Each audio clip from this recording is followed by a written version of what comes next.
काल अमरावतीचे पालकमंत्री महसूल मंत्री चंद्रशेखर बावनकुळे यांनी त्यांच्याशी चर्चा केली आणि आज दुपारी 2 वाजता बच्चू कडू उपोषण सुरू ठेवायचं किंवा नाही यावर निर्णय घेणार आहे।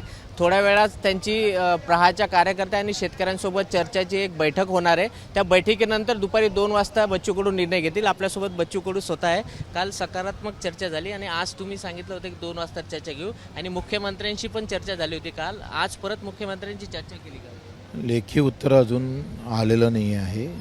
आज CM साहेबाचा पुन्हा फोन आला। मी त्यांना सांगितलं की उच्चस्तरीय समिती कधी गठीत करणार आहे आणि कर्जमाफीचा निर्णय नेमका किती वर्षात घेणार, तर त्या बाबतीत अजून ते लेखी स्वरूपात पाठवतं म्हणून कलेक्टरचा फोन आलेला आहे। पण माझी मानसिकता अशी आहे, म्हणजे कार्यकर्त्याची काय आहे आणि किंवा पाठिंबा देण्याची काय माहीत नाही। माझी मानसिकता अशी आहे की 16 तारखेपासून पाणी बंद आंदोलन करायचं, उद्याचा चक्का जाम आणि चक्का जाम झाल्यानंतर पाणी बंद करून आंदोलन आम्ही करू, माझी मानसिकता आहे। मुख्यमंत्र्यांचं नेमकं म्हणणं काय काय म्हणजे सरकार तयार नाही? लेखी उत्तर आलं, कसं उत्तर येते त्यावरच निर्णय घेणं। तुमची मागणी काय राहणार, त्याच्यात काय अपेक्षित आहे तुम्हाला? त्याचं कार्यकर्त्याची पुन्हा 12 वाजता बैठक लावलेली आहे। त्यांचा आग्रह आहे की तुम्ही तुमच्या तब्येतले काही इजा करून घेऊ नका, कारण पहिलं आंदोलन एवढं मोठ्या प्रमाणात झालेलं आहे। एकाच वेळेस सगळं त्यांनी न बोलणारं सरकार आज कर्जमाफीवर बोलायला लागलं, त्यावर समिती नेमायला लागली।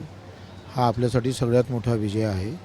100% झालं नाही तर 90% आपण त्या कर्जमाफीपर्यंत पोहोचलेलं आहे असं कार्यकर्त्याचं जरी म्हणणं असलं तर माझ्या अजून समाधान होत नाही आहे। माझा असा विचार आहे की 16 तारखेपासून आपण पाणी त्याग करून आंदोलन चालू ठेवायचं। उद्या मनोज जरांगे आणि राजू शेट्टी आणि अनेक संघटनांनी चक्काजामचं आवाहन केलं। ते त्यांच्या बाबतीत आता आम्ही बोलणारच आहोत, त्यांच्या बोलून सगळा निर्णय घेतला जाईल।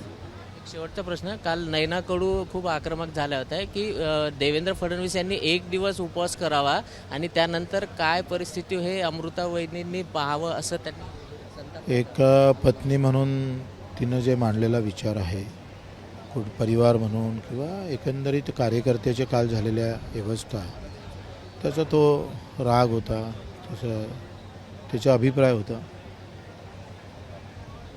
हे होते बच्चू कडू। कॅमेरामॅन अमोल देशमुखचा प्रणय निर्माण, ABP माझा, मोजरी, अमरावती। ABP माझा, उघडा डोळे बघा नीट।